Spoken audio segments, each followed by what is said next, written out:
تلاوت کرنے کا شرف حاصل کیا ہے، جس میں نہایت ہی آسان زبان میں عرض کروں کہ اللہ تعالیٰ نے توبہ کا ذکر فرمایا ہے اور توبہ کا حکم دیا ہے۔ توبہ عربی زبان کے لفظ تا، واو اور با کے مادے سے مشتق ہے، جس کا معنی ہے لوٹنا یا رجوع کرنا یا واپس آنا۔ یہ توبہ کا لغوی معنی ہے، اور توبہ کا اصطلاحی شرعی معنی یہ ہے کہ اگر توبہ کا لفظ جو ہے یہ بندے کی طرف منسوب ہو تو اس کا معنی یہ ہوتا ہے کہ بندہ اللہ تعالیٰ کی معصیت، اللہ تعالیٰ کی بے فرمانی، اللہ تعالیٰ کی حکم و عدولی سے واپس اللہ تعالیٰ کی فرما برداری اور اللہ تعالیٰ کے حکم کی تعمیل کے مقام پر آ جائے۔ اور جب یہ اللہ تعالیٰ کی طرف منسوب ہو تو اس کا مفہوم یہ ہوتا ہے کہ اللہ تعالیٰ بندے کے معصیت اور گناہ کا طریقہ اختیار کرنے کی بنا پر جو اس سے ناراض ہو گیا تھا، تو اب اللہ تعالیٰ بندے کی معصیت کو چھوڑنے اور اطاعت اور فرما برداری کو اختیار کرنے کی بنا پر اللہ تعالیٰ اپنی ناراضگی سے اپنی رضامندی اور اپنی خوشنودی کی طرف واپس آتا ہے۔ یہ توبہ کا شرعی معنی ہے، اور بیک گراؤنڈ اس کی جو ہے وہ یہ ہے کہ اللہ تعالیٰ وحدہ لا شریک نے انسان کو فطرت اسلام کے اوپر پیدا فرمایا ہے۔ چنانچہ رب تعالیٰ قرآن کریم کے اندر بھی ارشاد فرماتا ہے فطرت اللہ التی فطر الناس علیہا، یہ اللہ کی بنائی ہوئی فطرت ہے کہ جس فطرت کے اوپر اللہ تعالیٰ نے لوگوں کو پیدا کیا ہے۔ اور نبی کریم صلی اللہ تعالیٰ علیہ وسلم کی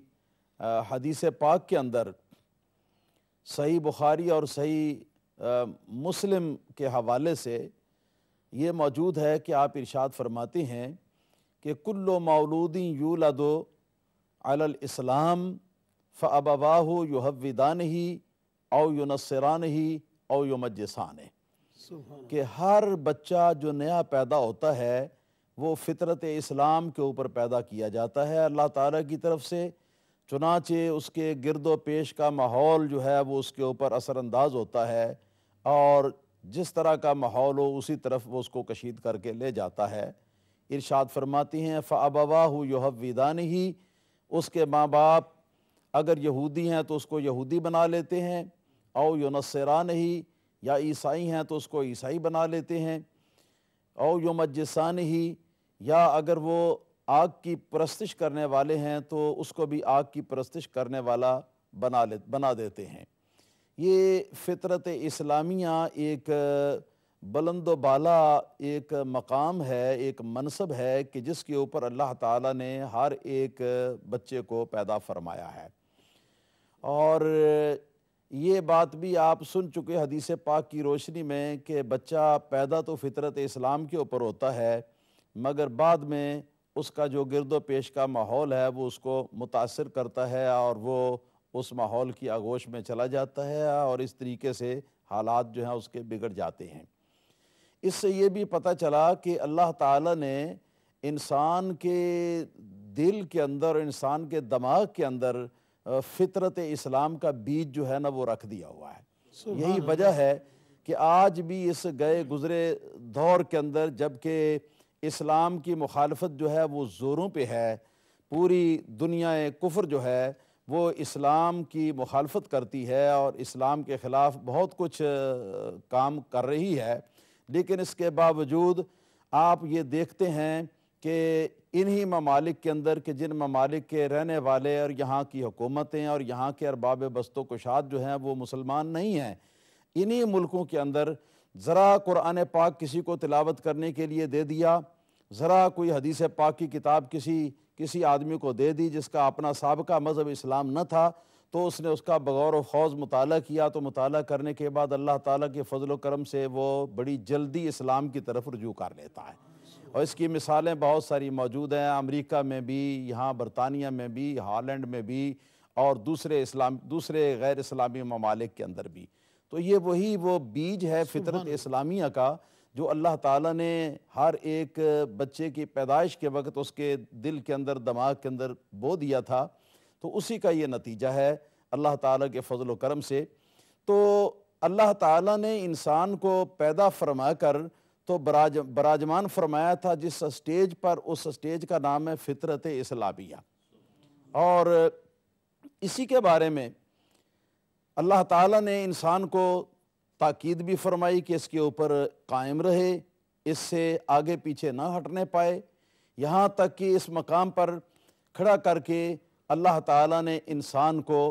وَلَقَدْ كَرَّمْنَا بنی آدم کا تاج عزت و کرامت انسان کے سر کے اوپر رکھا بحیثیت مسلمان ہونے کے،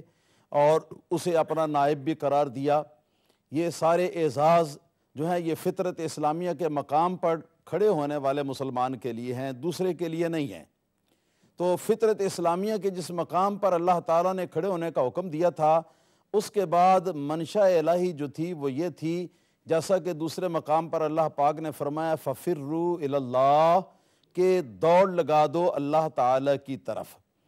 تو اللہ تعالیٰ تو کسی طرف میں رہتا نہیں، لہٰذا اللہ تعالیٰ کی طرف جو دوڑ ہے، تو یہاں استعارے کے رنگ میں یہ دوڑ کا لفظ جو ہے یہ استعمال ہوا ہے، اور اس کا مفہوم جو ہے وہ یہ ہے کہ اللہ تعالیٰ وحدہ لا شریک کا مزید قرب حاصل کرنے کے لیے دوڑ لگا دو،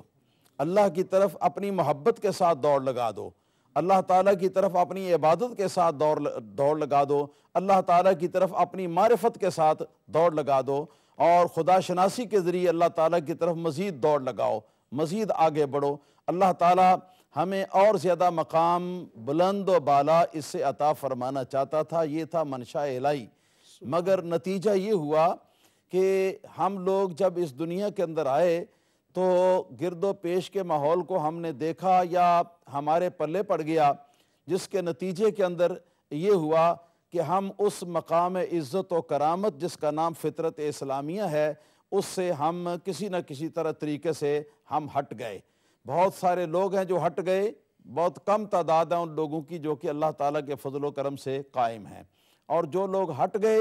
تو وہ جو وہ ہٹتے چلے گئے تو ہٹنے میں آگے بڑھتے چلے گئے، وہ سمجھنے لگے کہ ہم ابھی اور آگے جائیں گے تو اور ہمیں کوئی پرسکون وادی ملے گی، اور آگے کوئی عزت کا مقام ملے گا، لیکن اللہ تعالیٰ کے فضل و کرم سے، اللہ تعالیٰ کے فضل و کرم سے جس مقام پر اس کو کھڑا کیا گیا تھا اور اس کو حکم دیا گیا تھا کہ یہیں کھڑے رہنا اور یہیں سے اللہ تعالیٰ کے قرب کی منزل کی طرف دوڑ لگانا، چونکہ اللہ تعالیٰ کی اس افضال اور اس اکرام سے آدمی نے منہ موڑا، تو اس منہ موڑنے کے نتیجے میں آدمی جو ہے وہ دنیا کی مختلف وادیوں کے اندر وہ بھٹکتا رہا، اور بھٹکتے بھٹکتے اپنے آپ کو برباد کرتا رہا اور کرتا رہتا ہے۔ تو ایسے میں اللہ تعالیٰ وحدہ لا شریک کی طرف سے بندوں کی طرف یہ ایک پکار آتی ہے کہ رب تعالیٰ فرماتا ہے فَفِرُّوا إِلَى اللَّهِ، کہ اللہ تعالیٰ فرماتا ہے توبوا إِلَى اللَّهِ، جس کا معنی ہے کہ لوٹ آؤ اللہ کی طرف۔ اب پھر یہاں پہ وہی بات آئی کہ اللہ تعالیٰ تو طرف سے پاک ہے، اس لیے اللہ تعالیٰ کی طرف لوٹنے سے مراد یہ ہے کہ اللہ تعالیٰ نے اپنی حکمت کے ساتھ جس مقام اور جس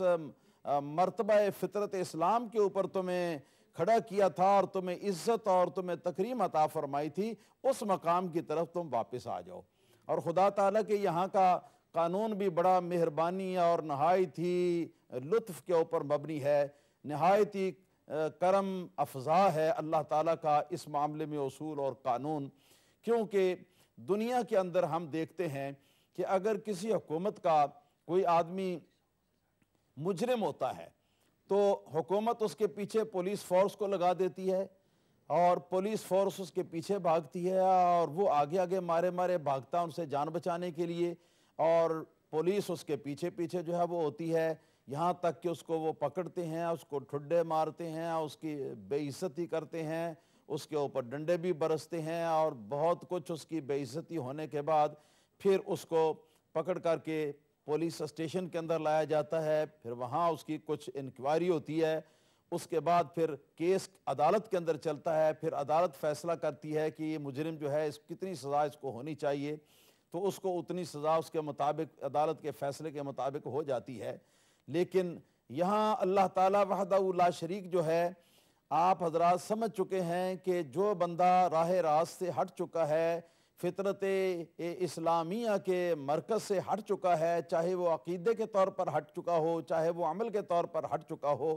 تو وہ اللہ تعالیٰ کا مجرم ہے، اور اللہ تعالیٰ مجرموں کے ساتھ اس دنیا کے اندر وہ سلوک نہیں کرنا چاہتا جو کہ ساری حکومتیں اور سارے لوگ کرتے ہیں۔ اللہ تعالیٰ کی طرف سے جو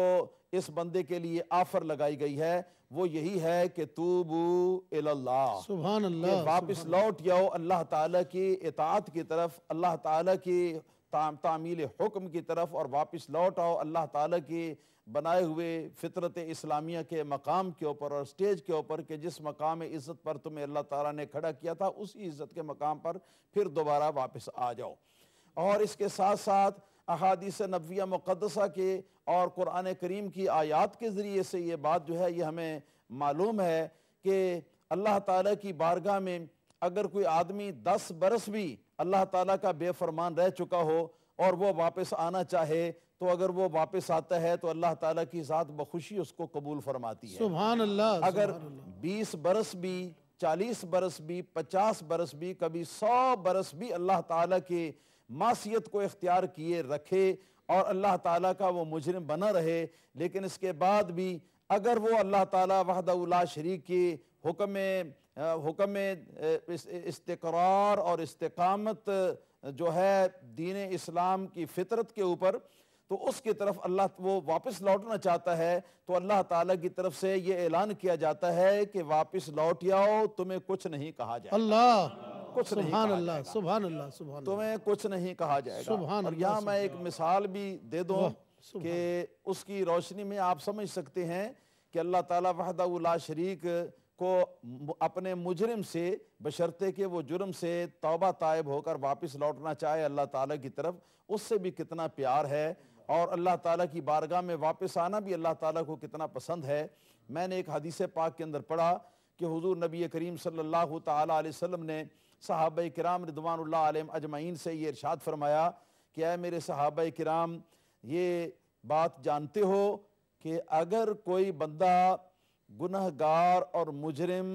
اور گناہ پیشہ لوٹ کر اللہ تعالیٰ وحدہ لا شریک کی طرف توبہ تائب ہو کر آتا ہے تو اللہ تعالیٰ اس پر کتنا خوش ہوتا ہے؟ صحابہ کرام نے عرض کیا کہ نہیں حضور، اللہ تعالیٰ اور اس کے رسول پاک صلی اللہ علیہ وسلم ہی بہتر جانتے ہیں۔ تو نبی کریم صلی اللہ علیہ وسلم نے ارشاد فرمایا کہ ایک مثال سنو۔ پھر سرکار نے مثال دیتے ہوئے یہ ارشاد فرمایا کہ ایک آدمی اپنا گھوڑے کے اوپر زاد راہ کچھ توشہ دان جس کے اندر کچھ کھانے کا سامان ہے، کچھ پانی کا ایک مشکیزہ رکھ کے تو وہ سفر پہ نکلتا ہے اور جنگل کے اندر سفر کرتا ہے۔ سفر کرتے کرتے ایک نہایت ہی لک و دک اور بیابان جنگل کے اندر وہ پہنچتا ہے اور تھکا ہارا ہوتا ہے۔ وہ سوچتا ہے کہ یہاں میں تھوڑا سا ایک درخت مل گیا ہے، اس درخت کے سائے کے نیچے سستا لوں، ذرا طبیعت بہتر ہوگی تو پھر اس کے بعد آگے اپنی منزل کی طرف بڑھوں گا۔ مگر یہاں پر جس وقت وہ سوتا ہے تو اس کے سونے کے دوران اس کا گھوڑا، جس کی پشت کے اوپر اس کے کھانے کے لیے توشہ دان بھی ہوتا ہے، اس کے پینے کے لیے پانی کا مشکیزہ بھی ہوتا ہے، وہ دونوں چیزیں لے کر گھوڑا جو ہے وہاں سے بھاگ چکا ہوتا ہے۔ جو ہی اس کی آنکھ کھلتی ہے وہ دیکھتا ہے تو وہ سوچتا ہے کہ گھوڑے کے ساتھ تو میری زندگی متعلق تھی، گھوڑا جو ہے اس کے اوپر توشہ دان تھا میرے کھانے کے لیے، اس کے اوپر پانی تھا میرے پینے کے لیے، اب تو میرا مرنا یقینی ہو جائے گا اگر گھوڑے کو میں نہ پاؤں گا۔ چنانچہ وہ اٹھتا ہے، اٹھ کے اپنے گرد و پیش اپنے گھوڑے کو دیکھتا ہے لیکن گھوڑا اس کو نظر نہیں آتا۔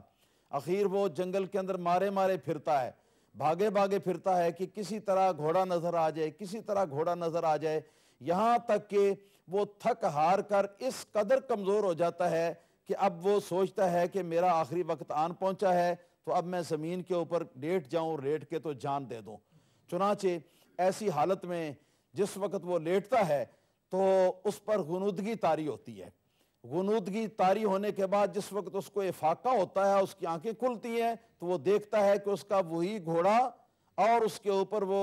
زاد راہ کا جو ایک توشہ دان تھا اور اس کے ساتھ ساتھ پانی کا مشکیزہ تھا، یہ دونوں چیزیں جو ہیں یہ اس کے گھوڑے کے اوپر موجود ہیں، اور گھوڑا جو ہے اس کے پاس کھڑا ہے۔ تو سرکار دو عالم صلی اللہ علیہ وسلم نے ارشاد فرمایا کہ اب بتاؤ کہ اس شخص کی خوشی کا کیا حال ہوگا ایسی حالت میں اپنے گھوڑے کو بمے توشہ دان اور بمے پانی کے مشکیزے کے پا کر۔ صحابہ کرام نے عرض کیا کہ حضور اس کی خوشی کی کوئی حد نہیں ہوگی، اس کی خوشی کی کوئی انتہا بیان نہیں کی جا سکتی۔ تو نبی کریم صلی اللہ تعالیٰ علیہ وسلم نے ارشاد فرمایا کہ قسم اس ذات کی جس کے قبضہ قدرت میں میری جان ہے کہ اگر کوئی بھگوڑا مجرم، کوئی گنہگار اللہ تعالیٰ وحدہ لا شریک کی بارگاہ سے جو بھاگ چکا ہوا ہے، وہ اللہ تعالیٰ کی بارگاہ کی طرف توبہ طائب ہو کر واپس آتا ہے، تو جتنا اس جنگل میں کے مسافر کو گھوڑے کے واپس مل جانے پر خوشی ہوتی ہے، اس سے کہیں زیادہ اللہ تعالیٰ کو اپنے مجرم کے واپس آنے کی سبحان اللہ، سبحان اللہ، واپس آنے کی خوشی ہوتی ہے۔ سبحان اللہ، یہ مقام ہے مقام توبہ کا۔ اور توبہ کا جو لفظ ہے اس کے اندر یہ مفہوم بھی پایا جاتا ہے، روح رواں اس کے اندر ہے واپسی، واپس آنا، جیسے کہ میں نے بتایا تھا، اور لوٹ آنا،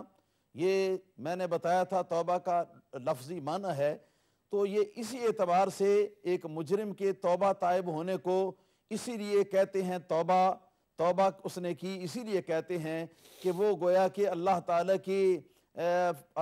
کی فرما برداری کے مقام سے اور فطرت اسلامیہ کی اسٹیج سے وہ بھاگ گیا تھا، اور بھاگ کر اس نے اللہ تعالیٰ کو ناراض کر دیا تھا، اور اللہ تعالیٰ وحدہ لا شریک اس پر شدید غضبناک ہو چکا تھا، اور اب وہ واپس آ گیا اسی مقام اطاعت کی طرف کہ وہ اللہ تعالیٰ کا فرما بردار بن کر تو یہ فطرت اسلامیہ کے اسٹیج کے اوپر وہ واپس آ کے براجمان ہو گیا ہے۔ تو اس لیے اس میں بندے کی توبہ ہے، یعنی بندے کا واپس آنا ہے، اور اللہ تعالیٰ کا واپس آنا اس لیے ہے کہ جب وہ یہاں سے ہٹ گیا تھا تو اللہ تعالیٰ اس پر غضبناک ہو گیا تھا، لیکن جس وقت یہ واپس آ گیا تو اللہ تعالیٰ اب اپنے غضب سے اپنی رحیمیت اور اپنی کریمیت کی طرف واپس لوٹ آیا، اپنی مہربانی کی طرف اور اپنی خوشنودی کی طرف واپس لوٹ آیا۔ یہ توبہ بندے کی ہے، اور یہ توبہ جو ہے یہ اللہ تعالیٰ وحدہ لا شریک کی ہے۔ توبہ کی جو حقیقت میں نے عرض کی ہے، اس کے واضح کرنے کے بعد اب یہ بات جو ہے یہ ذہن میں رکھ لینی چاہیے کہ یہاں دعوت عام ہے کہ جو فکری طور پر اور عقیدے کے طور پر جو اسلام کا جادہ مستقیم ہے، اس مستقیم جادے سے جو ہٹ چکا ہے اس کے لیے بھی دعوت توبہ ہے، اور جو عقیدے کے اعتبار سے تو اسلام کے اوپر قائم ہے مگر عملی لحاظ سے وہ بے راہ روی کا شکار ہو چکا ہے، وہ بدکاری میں کی طرف چلا گیا ہے، وہ شراب نوشی کی طرف چلا گیا ہے، وہ اور دنیا کے مختلف دنیا کے اندر پائے جانے والے جو گناہ ہیں جن کے کوئی حساب ہی نہیں، جن کی کوئی تعداد ہی نہیں، ان کی طرف وہ چلا گیا ہے۔ تو اس کے لیے بھی دعوت عام ہے کہ تم بھی واپس آ جاؤ، واپس آ کے اسی مقام فطرت اسلامیہ کے اوپر آ کے براجمان ہو جاؤ، اور یہاں سے اللہ تعالیٰ کے قرب کی طرف تم مزید دوڑ لگاؤ، میں تمہیں اپنا مزید قرب عطا فرماؤں گا۔ تو اس میں ہم سب کے لیے دعوت ہے، جو جس حال میں ہے تو اس کو توبہ کرنی چاہیے۔ اور اس مقام پر میں ایک یہ بات بھی عرض کرنا چاہوں گا کہ توبہ یہ صرف معصیت سے نیکی کی طرف واپس آنے کا نام ہی نہیں، بلکہ اہل تصوف کے نزدیک توبہ کی ایک منزل اور توبہ کا ایک مقام جو ہے وہ یہ بھی ہے کہ بندہ اللہ تعالیٰ کے قرب سے جس مقام اور جس منزل پر پہنچ چکا ہے اس سے اگلی منزل کی طرف بندہ جائے، یہ بندے کی توبہ اہل تصوف کے نزدیک ہے۔ اس اعتبار سے اللہ تعالیٰ کے جو ولی ہیں وہ بھی ہر دم توبہ کی منزل میں ہیں، اللہ تعالیٰ کے جو پیارے ہیں وہ بھی ہر دم توبہ کی منزل میں ہیں، یعنی جو ان کو مرتبہ اور مقام پہلے حاصل ہو چکا ہے اس سے اگلے مرتبے کو حاصل کرنے کی طرف وہ اپنا قدم بڑھا رہے ہیں اور پیش قدمی کر رہے ہیں۔ چنانچہ سرکار دو عالم صلی اللہ علیہ وسلم کی ایک حدیث پاک میں نے پڑھی ہے جس میں آپ ارشاد فرماتے ہیں کہ انی لا استغفر اللہ کل یوم مئۃ مرۃ، آپ فرماتے ہیں، اور دوسری روایت میں انی لا اتوب الی اللہ فی الیوم واللیلۃ مئۃ مرۃ، سرکار فرماتے ہیں کہ میں اللہ تعالیٰ کی طرف توبہ کرتا ہوں دن اور رات میں 100 مرتبہ، سبحان اللہ، 100 مرتبہ۔ تو یہ گناہگاروں کی توبہ وہ تھی جو پہلے میں نے بتائی ہے، یہ توبہ جو ہے یہ نیکوکاروں کی توبہ ہے، اور اس کا مطلب یہ ہے کہ جو مقام اللہ تعالیٰ کے قرب میں مل چکا ہے اس سے اگلی منزل کی طرف پیش قدمی کرنا اور اگلی منزل کی طرف قدم بڑھانا، یہ اہل اللہ کی توبہ ہے۔ ہمیں ہر دم اور ہر وقت توبہ کے اندر رہنا چاہیے۔ اور یہاں ایک بات یہ بھی ذہن نشین رہے کہ توبہ بندہ بھی کرتا ہے اور توبہ اللہ بھی کرتا ہے۔ توبہ کرنا ایک وصف ہے، یہ اللہ تعالیٰ کی صفت بھی ہے اور یہ اللہ تعالیٰ کے بندے کی صفت بھی ہے، اور یہ قرآن کریم کے اندر موجود ہے۔ ایک مقام پر تو ارشاد فرمایا کہ اِنَّهُ هُوَ التَّوَّابُ الرَّحِيمُ، بے شک اللہ تعالیٰ بہت توبہ کرنے والا مہربان ہے، اور دوسرے مقام پر ارشاد فرمایا کہ اِنَّ اللَّهَ يُحِبُّ التَّوَّابِينَ، کہ بے شک اللہ تعالیٰ بہت زیادہ توبہ کرنے والوں کو پسند فرماتا ہے اور ان سے محبت فرماتا ہے۔ تو قرآن کریم کی ان آیات سے بالکل یہ عبارت النص سے یہ بات ثابت ہو گئی کہ توبہ کرنا فعل اللہ کا بھی ہے اور توبہ کرنا فعل بندے کا بھی ہے، بندہ بھی توبہ کرتا ہے اور اللہ تعالیٰ بھی توبہ کرتا ہے، اور توبہ جو ہے یہ صفت بندے کی بھی ہے اور توبہ جو ہے یہ صفت اللہ تعالیٰ وحدہ لا شریک کی بھی ہے۔ یہاں ذرا رک کر ایک بات کی طرف توجہ کرنا ہوگی، میں مبذول کرانا چاہوں گا ایک بات کی طرف توجہ، وہ یہ کہ آج کل اس زمانے کے اندر بہت سے ایسے لوگ کہ جن لوگوں نے شرک اور بدعت کے فتوے لگا لگا کر امت مسلمہ جو ہے اس کو مشرک بنا بنا کر مار ڈالا ہے، نعوذ باللہ ثم نعوذ باللہ۔ ایسے لوگوں کے یہاں ایک اصول ہے، اور وہ اصول یہ ہے کہ جو اللہ تعالیٰ کی صفت میں جو لفظ بولا جائے وہی لفظ اگر بندے کی صفت میں بھی بولا جائے تو نتیجتاً شرک لازم آ جاتا ہے۔ چنانچہ اگر ہم کہتے ہیں کہ نبی کریم صلی اللہ علیہ وسلم نور ہیں تو وہ کہتے ہیں شرک، کیونکہ نور تو اللہ تعالیٰ کی صفت ہے، اور جب حضور کی صفت ہو گئی تو یہ شرک ہو گیا۔ اسی طرح جب ہم کہتے ہیں کہ نبی کریم صلی اللہ علیہ وسلم غیب جانتے ہیں، وہ کہتے ہیں کہ غیب جاننا تو اللہ کی صفت ہے، اب حضور کی طرف غیب جاننا منسوب کر دیا تو یہ نعوذ باللہ شرک ہو گیا۔ اسی طرح ہم کہتے ہیں کہ اللہ تعالیٰ کے رسول صلی اللہ علیہ وسلم حاضر و ناظر ہیں، تو وہ کہتے ہیں کہ حاضر و ناظر ہونا جو ہے یہ اللہ تعالیٰ کی صفت ہے، اور اگر اللہ تعالیٰ کے سوا نبی کریم صلی اللہ علیہ وسلم کو حاضر و ناظر کہہ دیا تو اس سے شرک ہو گیا۔ اسی طرح کسی کو مشکل کشا کہنا، کسی کو دافع البلا کہنا، اور کسی کو مصیبت زدوں کی مدد کو پہنچنے والا کہنا، یہ ساری باتیں جو ہیں یہ ان حضرات کے دھرم میں یہ بات ہے، وہ کہتے ہیں کہ یہ کسی انسان کے لیے، یہ کسی مخلوق کے لیے یہ الفاظ ہم بول نہیں سکتے۔ کیوں؟ اس لیے کہ یہ الفاظ جو ہیں اللہ تعالیٰ کی صفت کے اندر آئے ہیں، اور جو الفاظ اللہ کی صفت کے اندر آئے ہوں وہ بندے کی صفت کے اندر ان کو لانا جو ہے یہ شرک ہے۔ میں ان حضرات کو دعوت غور بھی دیتا ہوں اور دعوت انصاف بھی دیتا ہوں، اس مقام پر وہ غور فرمائیں کہ توبہ کرنا قرآن کی روشنی میں بندے کی بھی صفت ہے، اور توبہ کرنا جو ہے قرآن کی روشنی میں اللہ تعالیٰ کی بھی صفت ہے۔ تو کیا یہ قرآن پاک یہ شرک کی تعلیم دے رہا ہے، یا یہ کہ قرآن پاک جو ہے یہ شرک بتانے والی کتاب ہے؟ نعوذ باللہ ثم نعوذ باللہ۔ حالانکہ قرآن کریم کے اندر توبہ کرنے والا اللہ تعالیٰ کو بھی بتایا گیا، توبہ کرنے والا بندے کو بھی بتایا گیا، توبہ اللہ کی صفت بھی بتائی گئی، بندے کی بھی صفت بتائی گئی۔ اسی طریقے سے اور بھی بہت ساری صفات ہیں اللہ تعالیٰ وحدہ لا شریک کی جو صفات ہیں، لیکن وہ ان صفات کا بندوں کے اوپر بھی اطلاق ہوتا ہے۔ ایسے ہی میں آپ کو ایک لطیفہ سناؤں گا۔ میں جنوبی امریکہ کے ایک ملک سورینام کے شہر پارا ماریبو میں تھا، تو وہاں کوئی ایک صاحب جو ہیں وہ کسی دوسرے مسلک سے تعلق رکھتے تھے، تو وہ میرے پاس 2-3 آدمی لے کر آ گئے، تو میرے قیام گاہ پر، تو السلام علیکم وعلیکم السلام ہوئی، بٹھایا گیا ان کو، تو وہ کہنے لگے کہ ہم جی آپ کے ساتھ مناظرہ کرنے کے لیے آئے، مناظرہ کرنے کے لیے آئے۔ میں نے کہا بھئی اتنے زیادہ آدمی سارے مناظرہ کرو گے یا ایک کرے گا؟ وہ کہنے لگے نہیں ایک ہی کرے گا۔ میں نے کہا متعین کرو اس کو، کون ہے وہ؟ تو انہوں نے ایک کے سر پر ایک کی طرف اشارہ کیا کہ یہ ہے جی۔ تو اس شخص نے یہی بات کہی کہ جی آج کل ہم یہ دیکھ رہے ہیں کہ سورینام کے اندر یہ ڈنڈورا پیٹا جا رہا ہے کہ نبی بھی حاضر ہے اور نبی بھی غیب جانے ہے، حالانکہ یہ حاضر ہونا اور غیب جاننا یہ اللہ تعالیٰ کی صفتیں ہیں، تو اس سے تو شرک لازم آ جاتا ہے، کیونکہ جو لفظ اللہ کی صفت میں بول دیا گیا وہ لفظ اللہ کے ساتھ خاص ہو گیا، اور اب کسی مخلوق کے لیے اس کو بولیں گے تو اس سے شرک لازم آ جاتا ہے۔ تو میں نے کہا بس شروع، پھر بات تو شروع ہو چکی، آپ نے جو کہنا تھا وہ کہہ دیا، میں آپ سے ایک دو سوال کرتا ہوں، ان کی روشنی میں انشاءاللہ تعالی جواب بھی مل جائے گا، آپ کو ہوش بھی ٹھکانے آ جائیں گے۔ واہ واہ، تو میں نے اس سے پوچھا، میں نے سب سے پہلے اس سے یہ پوچھا کہ بتاؤ، تم بتاؤ کہ سورج کتنے ہیں؟ وہ کہنے لگا کہ ایک آپ کو نہیں دکھائی دیتا؟ میں نے کہا نہیں، مجھے دکھائی دینے کی بات نہیں، میں آپ سے پوچھنا چاہتا ہوں کہ آپ کیا اس کے بارے میں کہتے ہیں کہ سورج کتنے ہیں؟ وہ کہنے لگا کہ ایک۔ تو میں نے کہا اللہ تعالیٰ فرماتا ہے قل هو اللہ احد، فرما دو کہ بے شک وہ اللہ تعالیٰ ایک ہے۔ تو الاحد جو ہے ایک ہونا، یہ اللہ تعالیٰ کی صفت ہے، آپ نے سورج کے لیے یہ صفت بیان کر دی، کیا بات ہے، لہذا سبحان آپ اللہ، مشرک ہو گئے، دائرہ اسلام سے خارج ہو گئے۔ سبحان اللہ، سبحان اللہ، سبحان تو اللہ۔ وہ صاحب جو ہے وہ اب اپنا سار ادھر ادھر گھمانے لگے، اور اس کے بعد کچھ دیر کے بعد وہ کہنے لگے کہ مگر میں نہیں مانتا کہ یہ شرک ہے۔ میں نے کہا ابھی آپ مانیں گے، ابھی آپ مانیں گے۔ میں نے اس سے ایک سوال ہے،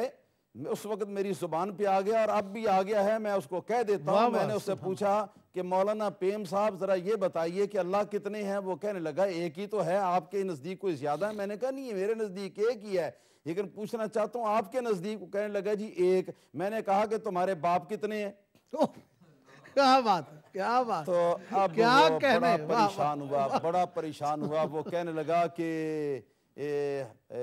ہے تو ایک ہی مگر میں کہہ نہیں سکتا کیونکہ شرک ہو جاتا ہے۔ تو یہ ہے ان لوگوں کے شرک کی کیفیت، جو شرک کی ان لوگوں نے داستان جو ہے وہ تیار کی ہے۔ نعوذ باللہ ثم نعوذ باللہ۔ یہاں پر یہ بات اچھی طرح سمجھ لینا چاہیے کہ اشتراک صفات اور اشتراک اسماء جو ہے، اللہ تعالیٰ کا نام جو ہے وہی نام مخلوق کا بھی ہو، وہی نام خالق کا بھی ہو، تو اس میں کس وقت شرک ہوتا ہے اور کیسے شرک ہوتا ہے؟ دراصل اس اشتراک کے 3 مرحلے ہیں۔ تو پہلا مرحلہ جو ہے اس اشتراک کا وہ ہے عربی زبان کے اندر جو صفت اللہ تعالیٰ کے حق میں آئی ہے، وہی صفت جو ہے وہ کسی بندے کے اوپر عربی زبان میں بول دی جائے۔ ایسے ہی جیسے کہ یہ آپ جانتے ہیں کہ قرآن کریم کے اندر اللہ تعالیٰ کی ایک صفت بتائی گئی ہے، حی، جی، صفت بتائی گئی ہے حی، اللہ لا الہ الا هو الحی۔ اللہ نہیں ہے کوئی عبادت کے لائق مگر وہی، اور وہ زندہ ہے۔ سبحان اللہ، حی، حی یہ اللہ تعالیٰ کی صفت آئی ہے، اور یہ حی جو ہے یہ مخلوق کی بھی صفت ہے، بندوں کی بھی صفت ہے۔ میں بھی حی ہوں، منور شاہ بخاری بھی حی ہیں، آپ حضرات بھی حی ہیں، اور قرآن کریم کے اندر بھی اللہ تعالیٰ ارشاد فرماتا ہے یخرج الحی من المیت تخرج الحی من المیت، کہ اللہ تعالیٰ جو ہے اس کی یہ شان ہے کہ وہ میت کو زندہ سے حی سے پیدا کر دیتا ہے اور حی سے میت کو پیدا کر دیتا ہے۔ تو یہ لفظ حی جو ہے یہ اللہ کی صفت ہے، اور لطف کی بات یہ ہے کہ اللہ تعالیٰ کی صفات کمال میں سے ہے۔ جو اللہ تعالیٰ کی 7 صفات کمال ہیں، بنیادی وہ صفتیں کہ جن صفتوں کے جمع ہونے سے تصور الوہیت کا بنتا ہے، تو ان بنیادی صفات کے اندر ایک صفت ہے جس کا نام ہے حی، اللہ تعالیٰ کی، اور یہی صفت جو ہے یہ قرآن کریم کے اندر زمین کے لیے بھی آئی ہے، یہ قرآن کریم کے اندر یہ سبزہ ہے اس کے لیے بھی آئی ہے، قرآن کریم کے اندر انسانوں کے لیے بھی آئی ہے، اور بھی مخلوقات کے لیے آئی ہے۔ تو یہ ہے عربی زبان کے اندر اللہ تعالیٰ کے نام کا، صفاتی نام کا بولا جانا کسی مخلوق کے اوپر، یہ پہلا مرحلہ ہے۔ اس پہلے مرحلے میں کوئی شرک لازم نہیں آتا، ہرگز شرک لازم نہیں آتا۔ اور اس کے بعد دوسرا مرحلہ ہے اس کے ترجمے کا.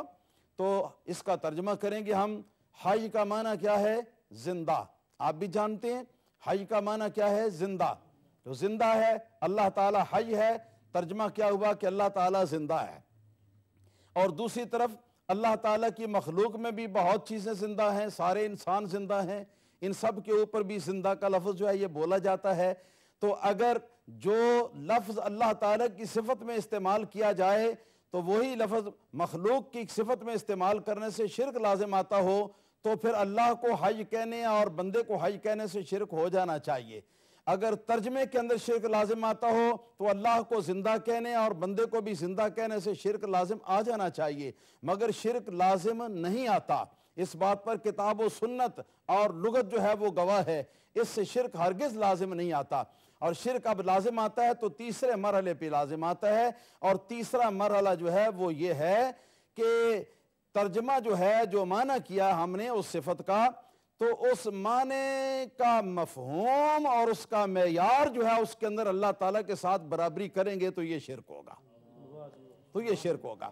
اور اس کی مثال اس طرح ہے، جیسے میں نے بتایا اللہ حی ہے، میں بھی حی ہوں، اللہ زندہ ہے، میں بھی زندہ ہوں، آپ بھی زندہ ہیں. یہ عربی زبان کے اندر بھی ہو گیا پہلا مرحلہ. دوسرا مرحلہ ترجمے کا ہو گیا. اور تیسرا مرحلہ اس کے بعد حقیقت، جو حیات کی حقیقت ہے، جو حیات کا، زندگی کا جو مفہوم ہے اور جو معیار ہے، تیسرا مرحلہ وہ ہے. تیسرے مرحلے کے اندر آ کے برابر کریں گے تو شرک ہوگا، ورنہ شرک نہیں ہوگا. تو سنو کیا فرق ہے. اللہ تعالیٰ حی ہے ہمیشہ سے، سبحان اللہ، اور ہمیشہ تک. سبحان اللہ. اور باقی سب حی ہیں مگر ہمیشہ سے نہیں.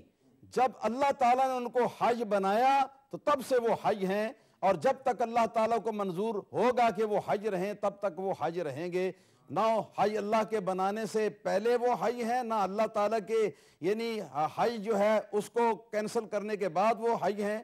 اسی طریقے سے اللہ تعالیٰ حی ہے، زندہ ہے خود بخود. یہ اللہ تعالیٰ کا معیار ہے زندگی کا کہ وہ زندہ ہے خود بخود بذات. اور ہم لوگ زندہ ہیں اللہ تعالیٰ کی عطا سے، سبحان اللہ اللہ. تعالیٰ کے زندہ کرنے سے. اسی طریقے سے تیسرے نمبر پر فرق جو ہے وہ یہ ہے کہ اللہ تعالیٰ کی زندگی کسی اور کے کنٹرول میں نہیں ہے، اور واہ واہ واہ ہماری واہ. زندگی جو ہے وہ اللہ تعالیٰ کے کنٹرول میں ہے. سبحان اللہ، سبحان تو اللہ. اس قدر فرق جو ہے معیار کے اندر جب ہو گئے تو ان فروق کے ملحوظ ہونے کے بعد نتیجہ یہ نکلا کہ اللہ تعالیٰ کی زندگی کچھ اور ہے اور ہماری زندگی کچھ اور ہے. اگرچہ وہ بھی زندہ ہے، ہم بھی زندہ ہیں، وہ بھی حی ہے، ہم بھی حی ہیں، مگر اس کے زندہ ہونے کا معیار کچھ اور ہے، ہمارے زندہ ہونے کا معیار کچھ اور ہے. اس کے زندہ ہونے کا مفہوم کچھ اور ہے، ہمارے زندہ ہونے کا مفہوم کچھ اور ہے. یہی تقریر جو ہے یہ لفظ نور کے اندر بھی جاری ہو سکتی ہے. یہی گفتگو جو ہے واہ حاضر و واہ. ناظر کے اندر بھی سبحان جاری اللہ، ہو سبحان سکتی ہے. اللہ، سبحان اللہ. یہی تقریر جو ہے، یہی گفتگو مشکل کشا اور حاجت روا کے اندر بھی جاری ہو سکتی ہے. اور یہی گفتگو جو ہے یہ بفضل ہی تعالیٰ توبہ کے لفظ کے اوپر بھی جاری ہوئی ہے سبحان اللہ. واہ کہ واہ. توبہ اللہ بھی کرتا ہے، توبہ بندہ بھی کرتا ہے، مگر بندے کی توبہ ہے گناہ سے واپس نیکی کی طرف آنا، اللہ کی بے فرمانی سے واپس اللہ کی فرما برداری کی طرف آنا. اور اللہ تعالیٰ کی توبہ یہ ہے کہ بندہ جب گناہ اختیار کرنے لگا تو اللہ تعالیٰ پہلے اس پر راضی تھا، اب اس پر بندہ اللہ تعالیٰ ناراض ہو گیا. تو جس وقت بندہ اللہ تعالیٰ کی معصیت کو چھوڑ کر اللہ تعالیٰ کی فرما برداری کی طرف واپس آ گیا تو اللہ تعالیٰ اپنی ناراضگی کو چھوڑ کر اپنی رضامندی کی طرف واپس واہ آ واہ گیا. واہ. سبحان تو اللہ، واپس سبحان اللہ بھی آتا ہے، واپس بندہ بھی آتا ہے، توبہ اللہ بھی کرتا ہے، توبہ واہ بندہ بھی واہ کرتا ہے. واہ واہ. مگر توبہ اور توبہ کے مفہوم حقیقی اور معیار کے درمیان زمین آسمان کا فرق ہے. سبحان اللہ. اللہ نور ہے، نبی نور ہے. دونوں کے نور ہونے کے مفہوم اور معیار میں زمین و آسمان کا فرق ہے. اللہ حاضر و ناظر ہے، نبی بھی حاضر و ناظر ہے، مگر دونوں کے حاضر و ناظر ہونے کے مفہوم اور معیار میں بے شمار فرق ہے. اللہ بھی غیب جانتا ہے، نبی بھی غیب جانتا ہے. اللہ بھی مشکل کشا ہے، علی بھی مشکل کشا ہے. اللہ بھی مشکل کشا ہے اولیاء کرام جو ہیں وہ بھی مشکل کشا اور دافع البلا ہیں، مگر اللہ کے مشکل کشا اور دافع البلا ہونے میں اور ان کے مشکل کشا اور دافع البلا ہونے میں بے شمار جہتوں سے فرق ہے۔ اس لیے نرے یہ الفاظ بول دینے سے، ان کا ترجمہ کر دینے سے شرک لازم نہیں آتا۔ اس بات کو اچھی طرح سمجھ لینا چاہیے۔ تو یہ توبہ کا لفظ جو ہے اس کی ایک نسبت ہے اللہ تعالیٰ کی طرف اور ایک نسبت ہے اس کی بندے کی طرف۔ تو بندے کی طرف اس کی نسبت ہو تو تائب بندہ ہوگا، تواب بھی بندہ ہوگا۔ اللہ تعالیٰ کی طرف اس کی نسبت ہو تو اللہ تعالیٰ تائب بھی ہوگا، اللہ تعالیٰ تواب بھی ہوگا۔ اور اب آئیے توبہ کے بارے میں تھوڑی سی مزید ہم گفتگو کرتے ہوئے روشنی اس کی کیفیت کے اوپر ڈالتے ہیں۔ تو یہ بات ذہن میں رکھنا چاہیے کہ جیسا گناہ ہو ویسی توبہ کرنی چاہیے، کیونکہ گناہ کی بھی کئی قسمیں ہوتی ہیں۔ اور مثال کے طور پر ایک گناہ اعلانیہ ہوتا ہے، اعلانیہ عام لوگوں کے سامنے، تو اس سے توبہ بھی عام لوگوں کے سامنے کرنا ضروری ہے۔ اسی طرح ایک گناہ ہوتا ہے جو چھپ کر کیا جاتا ہے، تو اس کے لیے چھپ کر کے توبہ کرنا جو ہے وہ کافی ہے، جیسا کہ سرکار دو عالم صلی اللہ علیہ وسلم نے حدیث صحیح کے اندر ارشاد فرمایا، توبۃ کالاسم السر بالسر والاعلان بالاعلان۔ نبی پاک صلی اللہ علیہ وسلم ارشاد فرماتے ہیں کہ توبہ بھی گناہ کی مقابلے میں ہے۔ اگر گناہ جو ہے وہ چھپ کر کیا ہے تو توبہ چھپ کر کرنا کافی ہوگا، اور اگر توبہ جو ہے گناہ جو ہے وہ اگر اعلانیہ طور پر کیا تھا تو اب توبہ بھی جو ہے وہ اعلانیہ طور پر کرنی ہوگی۔ اور وجہ اس کی یہ ہے جی کہ جہاں اعلانیہ گناہ کسی شخص نے کیا تھا تو اس کو دیکھ کر کئی دوسرے لوگوں نے یہ سمجھا ہوگا کہ یہ شاید جو کچھ کر رہا ہے یہ کرنا ہمارے لیے بھی درست ہے، ہم بھی اس کام کو کریں، تو وہ اس شخص کے پیچھے چلنے والے ہوں یا اس شخص کے پیروکار ہوں، تو وہ توبہ اس کا گناہ دیکھ کر تو وہ بھی اس گناہ کو اپنا لیں گے۔ تو اگر وہ شخص جو کہ ان کے سامنے سب لوگوں کے سامنے گناہ کرنے والا ہے، چھپ کر اگر کوٹھڑی کے اندر تاریک کوٹھڑی کے اندر توبہ کر لے گا، تو یہ لوگ کہ جو اس کے گناہ کو دیکھ کر گناہ کی طرف مائل ہوئے ہیں اور گناہ کے راستے پر چلے ہیں، یہ تو اپنے گناہ کے راستے کے اوپر چلتے ہی رہیں گے۔ لہٰذا ضروری ہے کہ جس طرح گناہ اعلانیہ طور پر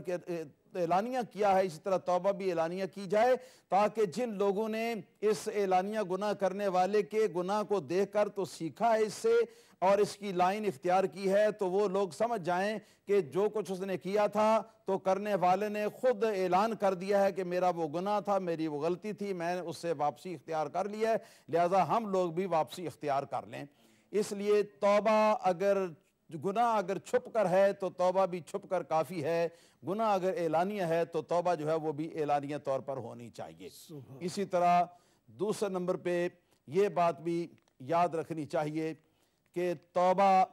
کے لیے یہ ضروری ہے کہ اس کے ساتھ گناہ کے ساتھ اگر ہم نے اللہ تعالیٰ کا ایسا حق ضائع کیا ہے کہ جس حق پر کوئی قضا، کوئی کفارہ، کوئی قصاص، کوئی دیت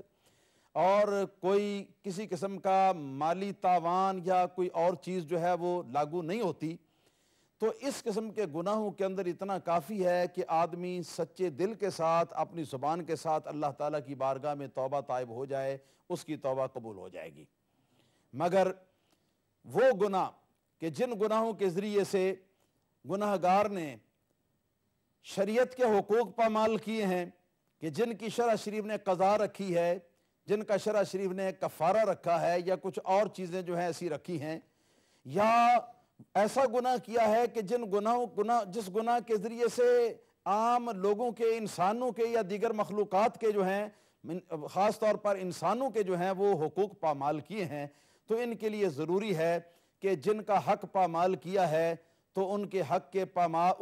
کی پامالی جو ہے وہ اس کے عوض میں وہ اگر قضا ہے تو قضا کریں، اگر کفارہ ہے تو کفارہ دیں، اگر تاوان ہے تو تاوان دیں، اگر قصاص ہے تو قصاص دیں، اگر دیت ہے تو وہ دیت دیں۔ اور اسی طرح اگر ان سب چیزوں میں سے کوئی چیز ممکن نہیں تو یہ ممکن ہے کہ معافی مانگ لی جائے صاحب حق سے، تو صاحب حق سے وہ معافی مانگ لیں. یہ بندوں کے حقوق میں ہے, شریعت کے حقوق کے اندر یہ بات نہیں ہے. بندوں کے حقوق کے اندر یہ ہے کہ وہ معافی مانگ لیں اور اس طرح معافی مانگ لیں یا تلافی کر دیں اس کے نقصان کی. تو اس طریقے سے توبہ کے لیے ہم گویا کہ تیار ہو گئے. اور اب جب توبہ کے لیے تیار ہو گئے تو اب توبہ کے لیے 3 شرطیں ہیں اور ان شرطوں کو ملحوظ رکھنا ضروری ہوگا. پہلی شرط جو ہے وہ تو یہ ہے, وہی جو میں نے پہلے بتایا ہے کہ جو گناہ کے ذریعے سے کوئی حق ہم نے پامال کیا ہے تو اس حق کو ادا کرنا یا اس کی معافی مانگ لینا. دوسرے نمبر پر یہ ہے, دوسری شرط ہے کہ اخلاص ہو ہمارے دل کے اندر, یعنی یہ کہ توبہ ریاکاری کے لیے نہ ہو, دکھلاوے کے لیے نہ ہو, لوگوں کو شو کرنے کے لیے نہ ہو کہ لوگ سمجھیں کہ میں نے توبہ کر لی ہے, حالانکہ میرا دل اور دماغ جو ہے وہ اسی پرانی روش کے اوپر قائم ہے اور میں تو لوگوں کو دکھلاوا کرنے کے لیے یہ کام کر رہا ہوں. ایسی توبہ جو ہے اللہ تعالیٰ کی بارگاہ میں قابل قبول نہیں. تو اخلاص ہونا چاہیے اور ریاکاری سے پرہیز ہونا چاہیے اور خالصتاً اللہ تعالیٰ کو راضی کرنا جو ہے وہ مقصود اور مطلوب ہونا چاہیے. اور تیسری شرط جو ہے وہ توبہ کے لیے وہ یہ ہے کہ انسان کا دل 2 جذبات سے مالا مال ہو. ایک طرف تو جذبہ ہو خوف الہی کا, دوسری طرف جذبہ ہو اللہ تعالیٰ کی رحمت اور اللہ تعالیٰ کی معافی کی امید کا. سبحان اللہ. ایک طرف اللہ تعالیٰ کی سزا کا ڈر, دوسری طرف اللہ تعالیٰ کی معافی کی امید ہو. یہ دونوں چیزیں جب کیفیت کے اندر یکساں آئیں گی تو اللہ تعالیٰ کے فضل و کرم سے توبہ اللہ تعالیٰ کی بارگاہ میں قبول ہوگی. لیکن اگر ان دونوں جہتوں میں سے کسی ایک جہت کے اندر پکا ہو جائے گا تو وہ دائرہ اسلام سے خارج ہو جائے گا. اگر کوئی شخص اللہ تعالیٰ سے اتنا ڈرے اور اس طرح ڈرے کہ مجھے تو اللہ تعالیٰ کبھی بھی معاف نہیں کرے گا, نعوذ باللہ, حالانکہ رب تعالیٰ فرماتا ہے ان اللہ لا یغفر ان یشرک بہ ویغفر ما دون ذالک لمن یشاء, کہ اللہ تعالیٰ شرک و کفر کو بخشنے کا نہیں, ہاں اس سے کم تر جو گناہ ہیں وہ جن کو چاہا وہ بخش دے گا. اور فرماتا ہے فیغفر لمن یشاء ویعذب من یشاء, جس کو چاہے اللہ تعالیٰ گناہ معاف فرما دے گا اور جس کو چاہے اللہ تعالیٰ عذاب دے گا. اور پھر فرمایا قل یا عبادی الذین اسرفوا علی انفسہم لا تقنطوا من رحمت اللہ ان اللہ یغفر الذنوب جمیعا. سبحان اللہ. سبحان اللہ. اے حبیب صلی اللہ تعالیٰ علیہ وسلم فرما دو اے میرے بندو, لوگوں سے کہو کہ اے میرے بندو, کہ جن لوگوں نے اپنی جانوں کے اوپر ظلم ڈھا لیا ہے, جن لوگوں نے گناہگاری کی زندگی جو ہے وہ اپنا رکھی ہوئی ہے, اگر تم توبہ کرنا چاہتے ہو تو سن لو کہ ڈرو نہیں اور اللہ تعالیٰ وحدہ لا شریک کی رحمت سے مایوس نہیں ہونا. اللہ تعالیٰ وحدہ لا شریک اگر چاہے تو سارے کے سارے گناہ بھی معاف فرما دے. سبحان اللہ. سبحان اللہ. تو اس طرح اگر کوئی شخص یہ سمجھے کہ میں کچھ بھی کر لوں مگر اللہ تعالیٰ مجھے کبھی نہیں معاف کرے گا, تو اس کی یہ سوچ اللہ تعالیٰ کی رحمت کی اور مغفرت کی توہین ہے اور کفر ہے اور دائرہ اسلام سے خارج ہے. اس کو چاہیے کہ خوف رکھے مگر اس خوف کے ساتھ ساتھ امید بھی رکھے. اس طرح اگر امید کا جذبہ جو ہے وہ قائم کر لیا اور اس حد تک قائم کیا کہ اسی پر اٹل ہو گیا اور یہ کہنے لگا کہ مجھ کو تو کوئی پرواہ نہیں, مجھ کو تو اللہ تعالیٰ ضرور ہی بخشے گا, تو یہ بات کہنا جو ہے کہ مجھ کو اللہ تعالیٰ ضرور بخش دے گا اور کبھی کسی صورت بھی مجھ کو اللہ تعالیٰ عذاب نہیں دے سکتا, تو یہ اللہ تعالیٰ وحدہ لا شریک کی شان عدل اور شان انتقام کی توہین ہے. اس لیے یہ بھی کفر ہے, آدمی کو دائرہ اسلام سے خارج کر دیتی ہے. تو اعتدال ان دونوں کے بیچ میں ہے کہ آدمی ایک طرف تو اللہ تعالیٰ کے عذاب سے ڈرتا رہے, دوسری طرف اللہ تعالیٰ کی رحمت اور اللہ تعالیٰ کی مغفرت اور اللہ تعالیٰ کی معافی جو ہے اس کا امیدوار رہے. تو ان شرطوں کے ساتھ آدمی اللہ تعالیٰ کی طرف پیش قدمی کرے توبہ کرتے ہوئے, تو آدمی کی توبہ جو ہے اللہ تعالیٰ کے فضل و کرم سے وہ قبول ہو جائے گی. اور اب ہے توبہ کے ارکان کیا ہیں؟ ارکان توبہ کے جو ہیں یہ بھی 3 ہیں. پہلا رکن یہ ہے کہ پیچھے کیے ہوئے جو گناہ ہیں ان گناہوں کے اوپر آدمی جو ہے وہ پشیمان ہو. اگر پیچھے پہلے کیے ہوئے گناہوں پر پچھتاوا نہیں ہے, اگر پہلے کیے ہوئے گناہ جو ہیں ان کے اوپر ندامت نہیں ہے, ان کے اوپر پشیمانی نہیں ہے, تو یہ کوئی توبہ نہیں ہے. یہ صرف اپنے آپ کو فریب دینے والی بات ہے یا اللہ کی مخلوق کو فریب دینے والی بات ہے, اور اللہ تعالیٰ کو تو فریب کوئی دے ہی نہیں سکتا.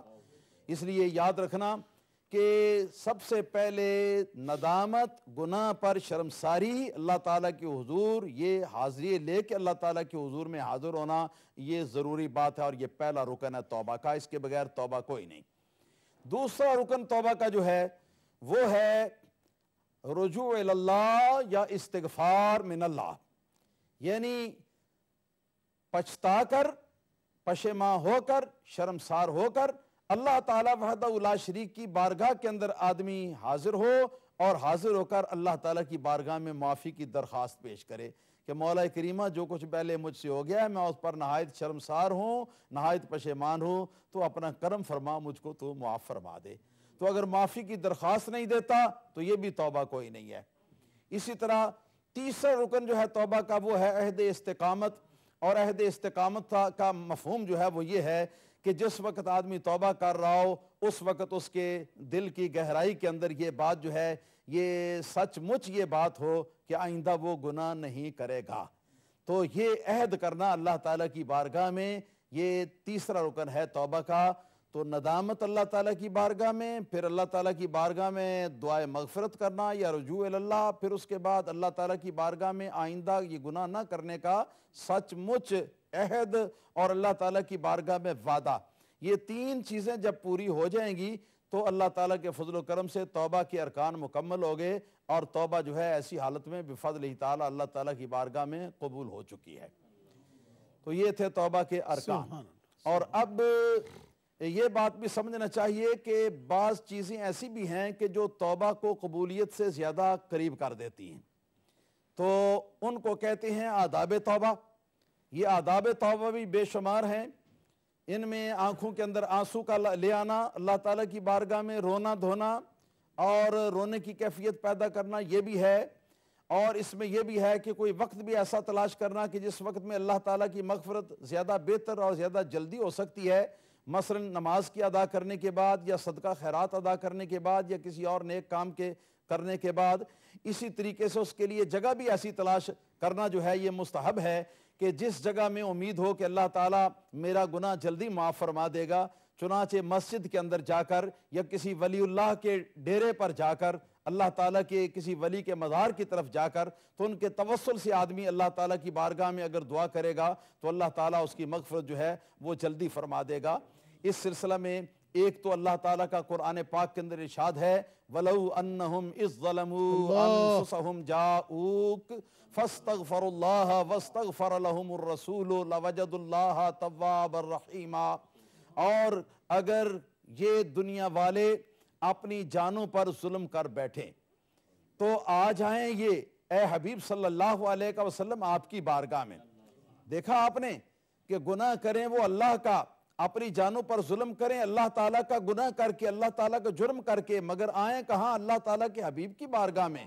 فاستغفر اللہ، تو یہاں آ کر اللہ تعالیٰ سے وہ اپنے گناہ کی معافی مانگے، واستغفر لہم الرسول، اور ان کے لیے رسول کریم صلی اللہ تعالیٰ علیہ وسلم بھی مغفرت کا اشارہ پیش کر دیں، اللہ تعالیٰ کی بارگاہ میں دعا کر دیں، اللہ تعالیٰ کی بارگاہ میں سفارش کر دیں، لَوَجَدُ اللَّهَ تَوَّابًا رَحِيمًا، تو یقیناً وہ اللہ تعالیٰ کو ایسے حال میں پائیں گی کہ اللہ تعالیٰ بہت بہت توبہ کرنے والا اور بہت بہت مہربانی فرمانے والا ہوگا۔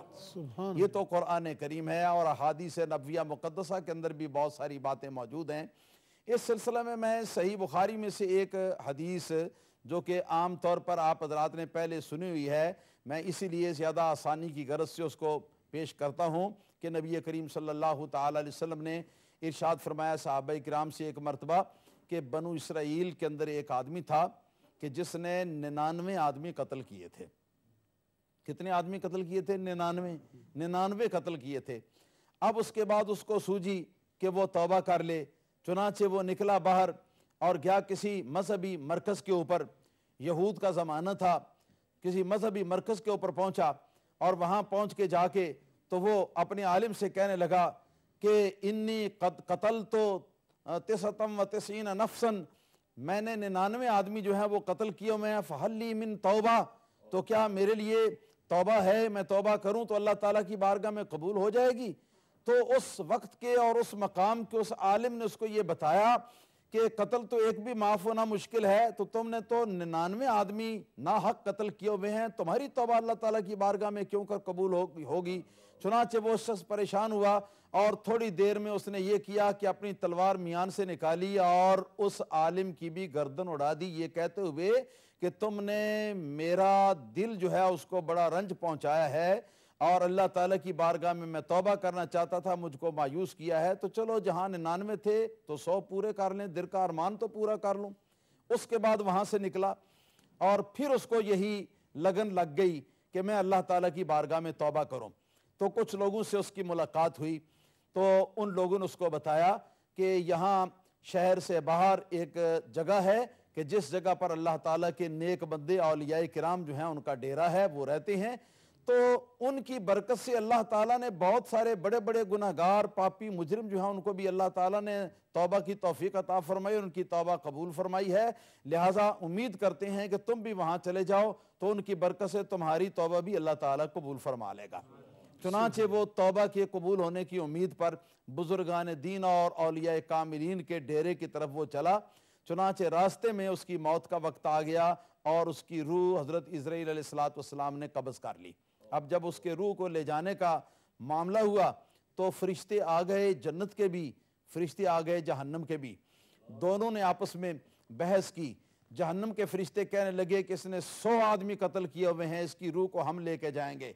اور جنت والے فرشتوں نے کہا کہ جو کچھ بھی کیا تھا لیکن یہ توبہ کی طرف اس نے قدم تو اٹھا دیا تھا، لہذا اس کی روح کو ہم لے جائیں گے۔ چنانچہ یہ فرشتے جب آپس میں فیصلہ نہ کر سکے تو اپنا معاملہ اللہ تعالیٰ کی بارگاہ میں لے گئے اور اللہ تعالیٰ کے حضور عرض کیا کہ حضور اس طرح معاملہ ہے تو ہمیں حکم دیا جائے کہ کون سا گروہ اور کون سی ٹیم اس کی روح کو لے کے جائے گی۔ چنانچہ مولا تعالیٰ نے ارشاد فرمایا کہ جاؤ، جا کے اس کے گھر کی طرف دیکھو اور دوسری طرف جس اولیاء کرام کے ڈیرے کی طرف جانا تھا وہ، اور بیچ میں جہاں یہ آدمی جو ہے یہ وفات پا گیا ہے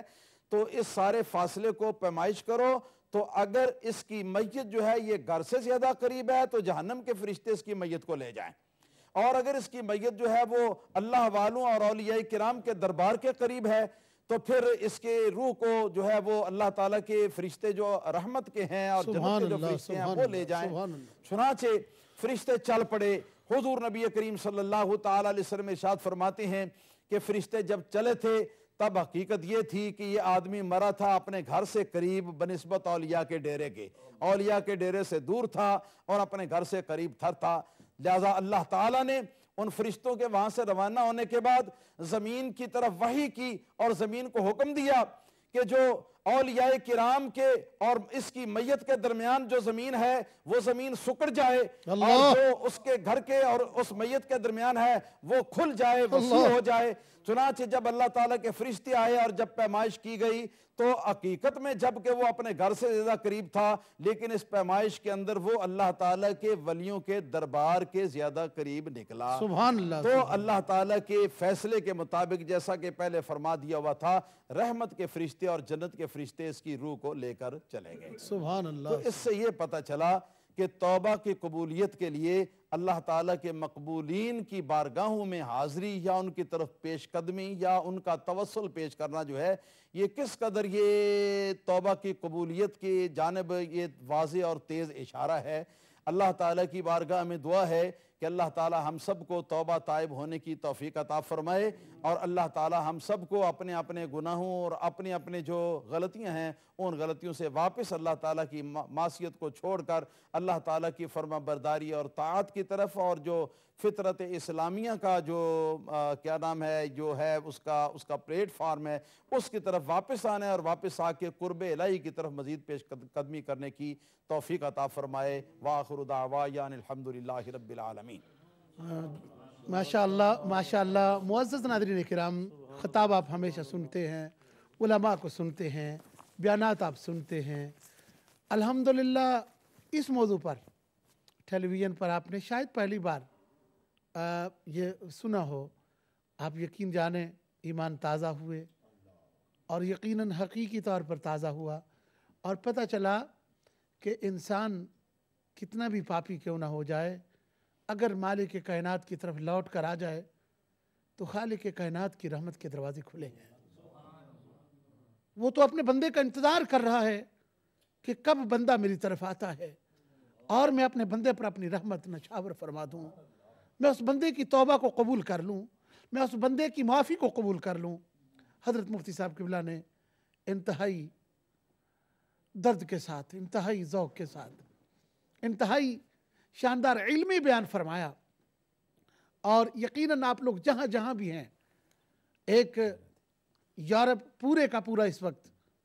توبہ کی ایک خوبصورت گفتگو سے مہک اٹھا ہوگا۔ ناظرین محترم، حضرت مفتی صاحب کا میں انتہائی دل کی گہرائیوں سے شکریہ ادا کرنا چاہتا ہوں کہ حضرت نے اس وقت کہ یورپ کی گلیاں اس وقت بھی ہمارے نوجوانوں سے ایسی بکھری پڑی ہوں گی، نوجوان بکھرے پڑے ہوں گے گلیوں میں، کہ جہاں کوئی شراب کے اندر دھوت ہوگا، کوئی کسی اور نشے میں دھوت ہوگا۔ آؤ اللہ والوں کے پاس، آؤ اللہ والوں کی طرف، آؤ رسول خدا کی طرف، آؤ رسول خدا کے اصحاب و اہل بیت کی طرف، آؤ مصطفیٰ کی اولاد کی طرف، علماء حق کی طرف۔ واللہ العظیم صدق دل سے آنا تمہارا کام ہے، معاف کرنا اس کا کام ہے۔ جب وہ خود فرماتا ہے یا ایھا الذین آمنوا توبوا الی اللہ توبۃ نصوحا، کہ آؤ لوگو، ایمان والو، توبہ کرو سچے دل سے۔ ناظرین محترم، میں نے جیسے کہ اعلان کیا تھا کہ حضرت کے خطاب کے بعد ایک مختصر سی بریک ہوگی، اور یہ بریک اذان عشاء کی، اور انشاءاللہ بفضل خدا تعالی ہم اذان یہ بہت مختصر بریک ہے، یہ ذہن میں رکھیں، 5 سے 7 منٹ کی یہ بریک ہوگی، اور انشاءاللہ اس کے بعد دوبارہ جب میں واپس آؤں گا، آپ بھی آئیں گے تو ہم آپ کے لیے لائنز اوپن کریں گے اور آپ تشریف لائیں، اور پھر انشاءاللہ بفضل خدا تعالی بعد میں آپ کال کریں، ہمارے پروگرام میں شمولیت اختیار فرمائیں، خطاب کیسا لگا آپ کو، اور پھر حضرت مفتی صاحب کو آپ کوئی بھی سوال آپ کے ذہن میں ہو، پوری دنیا کے مسلمانوں سے جہاں جہاں تک میری آواز جا رہی ہے، اپنے اپنے سوال کریں۔ ناظرین، لیتے ہیں اذان عشاء کی بریک، اور انشاءاللہ دوبارہ واپس آتے ہیں۔ السلام علیکم ورحمۃ اللہ۔